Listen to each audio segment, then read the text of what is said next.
Ya, kami ucapkan selamat datang di Wudoyo Channel. Kami ucapkan terima kasih yang sudah berlangganan nonton Wudoyo Channel, dan yang baru datang kami ucapkan selamat datang di Wudoyo Channel.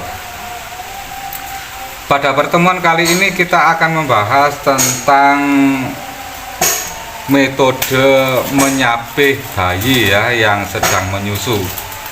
Namun sebelum materi kita lanjut, yaitu materi menyapih dengan metode jamu. Sebelum kita lanjut, tolong yang belum tekan tombol subscribe, silakan tekan tombol subscribe terlebih dahulu agar kita lebih bersemangat di dalam membuat konten di YouTube. Oke, langsung kita mulai saja dulu. Untuk yang pertama, bahwasanya nyapih ya. Nyapih itu kan bahasa Jawa, bahasa Indonesianya apa kita nggak tahu.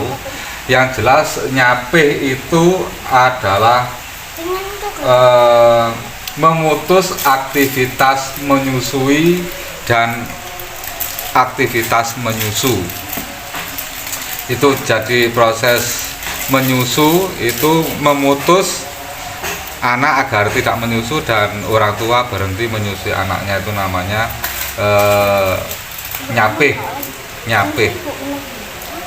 Nah, tentu kita akan mengetahui banyak hal di mana saat nyapih bayi itu rata-rata banyak yang gagal sampai bingung ini dengan cara apa, bagaimana, kan bingung karena sudah pakai langkah 1, langkah 2 tidak berhasil, bahkan sampai capek pun juga ujung-ujungnya gagal. Nah, semoga dengan menonton video ini kita bisa mendapatkan wawasan baru, minimal langkah sukses untuk menyapih anak tercerahkan, atau mungkin yang memiliki kasus yang sama bisa tercerahkan seperti itu ya.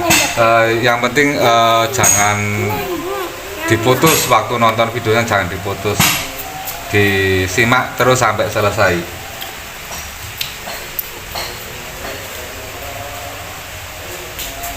Untuk yang pertama yaitu konsep sukses menyapih anak. Jadi untuk sukses menyapih anak itu butuh konsep yang matang ya. Konsepnya harus matang, tujuannya harus matang untuk menuju sukses untuk nyapih. Yang pertama. Kemudian di sini nyapih itu tidak bisa dikerjakan sendirian, tapi butuh peran orang banyak. Jadi tidak bisa proses penyapian itu dilakukan sendirian, butuh peran orang banyak, termasuk di situ peran dari anak, peran dari ibu, peran dari saudara, peran dari ayah, peran semua yang ada di rumah, itu semuanya harus berperan. Nah, di sini arti dari tidak bisa dikerjakan sendirian itu bagaimana sih? Jadi di sini pada saat proses penyapian itu memang banyak sekali kendalanya, terutama kendala pada saat mau tidur dan saat ngelilir ya, bangun tidur tengah malam, itu kendala, sangat berkendala. Contohnya anak biasanya mau tidur itu kan menyusu. Nah, di sini masalah ketika waktu proses menyusu itu diputus, jadi tidak boleh menyusu, kan masalah. Nah, dicarikan solusi bagaimana caranya anak itu bisa tidur tanpa menyusu. Begitu juga nanti pada saat tengah malam itu anak bangun. Nah, anak bangun kemudian minta nyusu. Nah, itu masalah juga. Ketika itu diselesaikan dengan sendirian, maka tidak akan bisa ketemu solusinya, butuh peran orang lain, seperti yang biasanya tidur sama ibunya, pertama mau tidur itu kan sama ibunya. Nah, itu bagaimana caranya anak itu bisa tidur tanpa ibunya, otomatis butuh peran orang lain. Kemudian lagi saat bangun tidur juga seperti itu, dan sampai anak waktu bangun tidur minta nyusu itu kemudian ketemu ibunya, pasti gagal di situ. Itu yang pertama, itu artinya tidak bisa dikerjakan sendiri, butuh peran orang lain, peran suami, peran yang lainnya penting. Kemudian untuk metode nyape itu sangat banyak sekali metode yang bisa dipakai. Bahkan orang dulu itu pakai metode lama, yang baru juga pakai metode baru. Dimana metode Sowo itu metode nyape itu ada, yang kita ketahui ada 4, yaitu dengan metode Sowo ya. Metode Sowo itu pakai doa, kemudian ditiupkan pada nasi, pada telur, pada gula. Nah, itu nanti dibacakan doa nyape, kemudian ditiupkan ke situ. Nah, makanan itu nanti diberikan kepada anaknya, itu metode sape. Adapun doa nyape sangat banyak sekali, tapi rata-rata kebanyakan doanya itu pakai doa Jawa. Kemudian selanjutnya ada yang menggunakan obat jamu ya, seperti ini obat jamu. Nah, kemudian ada yang pakai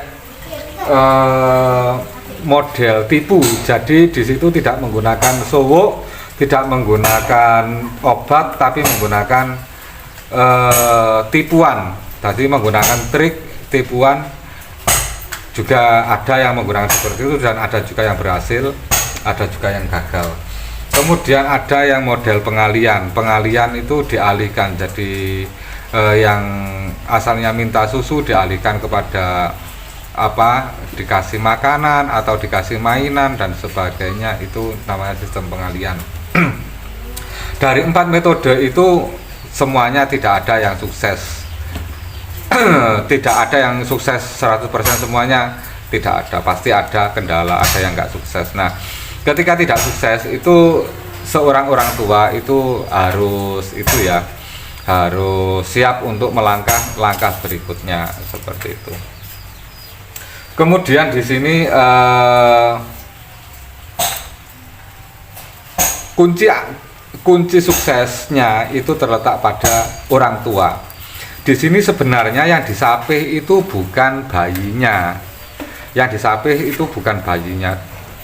untuk tidak menyusu ibunya tidak, tapi yang disapih sebenarnya adalah ibunya.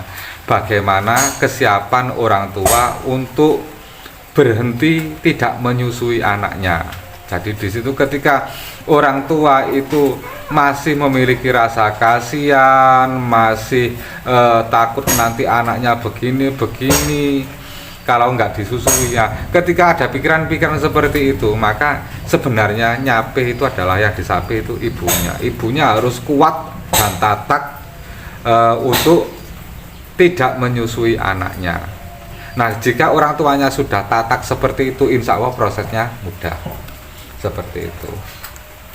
Kemudian lagi yang terpenting yaitu kunci nyapih itu ada di sholawat burdah yang bunyinya an-nafsu katifli intuhmil suba'ala khubar rodoi wa in fatom tuhu yan fatimu. Nah, artinya begini, bahwasannya nafsu itu seperti anak bayi ya. Anak bayi itu jika dibiarkan menyusu, maka sampai remaja, sampai jadi pemuda, dia akan tetap menyusu. Tapi jika dia disape, maka dia pun juga akan berhenti tidak menyusu. Tentu prosesnya sangat berat. Sebagaimana orang yang memiliki kebiasaan merokok, orang disuruh berhenti merokok, itu sudah kebiasaannya merokok. Jika disuruh berhenti merokok, ya nggak kuat, nggak bisa. Nah, tapi ketika dia siap untuk tidak merokok, maka dia itu akan mengalami penderitaan yang berat ketika dia tidak merokok. Biasanya habis makan merokok, habis berak merokok, kemudian tidak merokok. Ya sakitnya bukan main. Sakitnya bukan main. Tapi kalau memang memiliki niat yang kuat untuk tidak merokok, maka pertama 1 bulan masih sakit, bahkan mungkin harus menangis ya, harus menangis ketika tidak merokok karena ingin berhenti. Beda yang berhenti merokok karena sakit, itu beda. Yang asli tidak ada sebab, tanpa ada kendala berhenti merokok, 1 bulan mungkin dia akan menangis karena nggak kuat untuk merokok, kemudian dia harus tetap tidak merokok. Kemudian 2 bulan mungkin dia akan sudah berkurang deritanya, 3 bulan mungkin baru bisa dikatakan mulai sukses untuk tidak merokok. Nah, untuk seperti itu, lain waktu masih bisa kambuh. Begitu juga anak yang menyusui, anak yang minta susu. Ini mungkin 1 hari menangis, 2 hari menangis, 1 minggu menangis, 1 bulan pun juga akan menangis. Tapi nanti lama-kelamaan dia akan terbiasa tidak menyusu dan akan sembuh.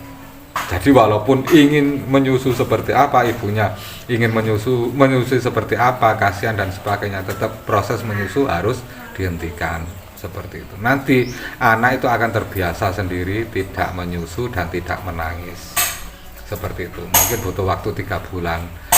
Kalau pengen instan, tidak ada yang instan. Nah, kemudian di sini itu kendala yang terjadi pada bayi dan proses ibu dan anak.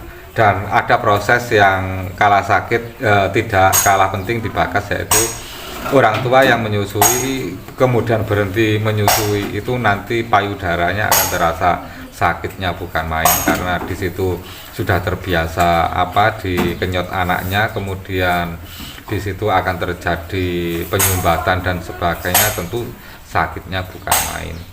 Nah, di situ pun juga harus cerdas untuk mengatasi masalah seperti itu. Nah, sekarang langsung saja di sini kita fokus pada pembahasan, yaitu bagaimana cara menyapih dengan menggunakan metode jamu ya. Dengan metode jamu. Nah, di sini kita ada bahan 3 jamu, yaitu pertama jamu ini diminumkan untuk anaknya ya. Ini diminumkan untuk anaknya sekali minum. Ini obat untuk menyapih. Kemudian selain seperti itu, ini ada bobok untuk ditaruh di payudara. Ini semacam bubuk, nanti dikasih air.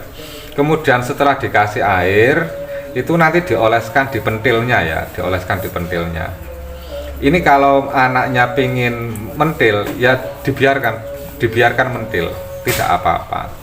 Cuman nanti dia itu akan tidak doyan dengan sendirinya dengan bubuk seperti ini. Nah, nanti kalau habis nanti anaknya bilang pahit dan sebagainya, suruh bersihkan, jangan mau.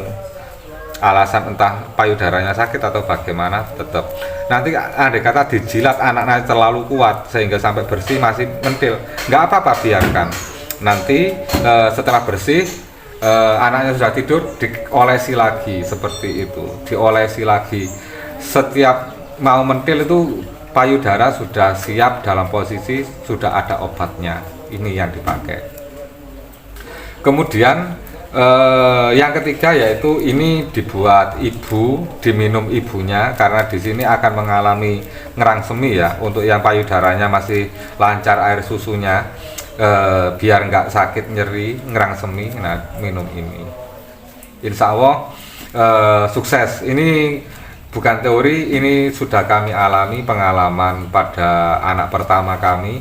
Di situ kita coba untuk menggunakan teknik ini, alhamdulillah sekali main langsung sukses ya. Walaupun ada kendalanya yaitu anak akan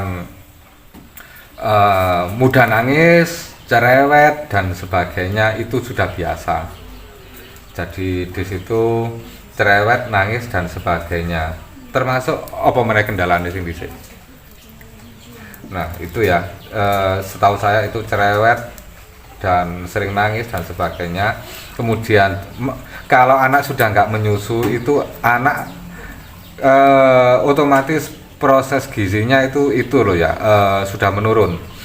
Jadi di situ orang tua harus rajin memberi makanan-makanan yang bergizi agar anak tidak blendingen ya, kurus, tidak terurus, nangis. Yang penting anak itu makannya kenyang terus, insya Allah nangis itu bisa menurun. Kalau makannya kurang, itu nanti berdampak pada cerewet dan mudah menangis. Seperti itu ya panduan dari kami. Kemudian kalau kita membahas tentang nyabe, itu ceritanya sangat panjang dan banyak pengalaman-pengalaman yang mungkin antara ibu satu dengan ibu yang lainnya, bapak satu dengan bapak yang lainnya, itu ceritanya macam-macam.